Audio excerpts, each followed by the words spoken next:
नमस्कार. आज मी तुम्हाला दाखवणार आहे टाकाऊपासून टिकाऊ वस्तू कशी बनवता येईल.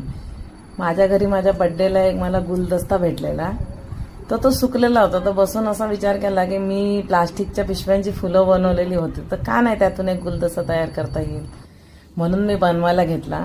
हा एक फुलांचा क्राऊन होता, तो वापरला. फेविकॉल, कैची आणि स्टॅपलरच्या सहाय्याने मी हा बुके बनवायला घेतला. फेविकॉल लावून फ्लावर चिकटून घेतले.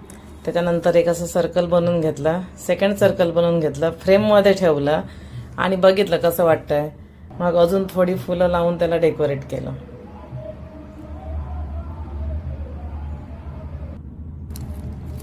त्याच्यानंतर मग ही सुंदरशी एक अशी वेल सोडली आणि सगळीकडून एकदम भरगच्च फुलांनी भरून टाकला. त्याच्यावरती प्लास्टिकने रॅप करून टाकलं आणि स्टॅपलर मारून टाकला त्याला आणि खूप सुंदर असा गुलदस्ता तयार केला.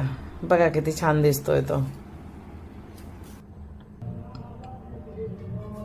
एकदम सुंदर तयार झाला.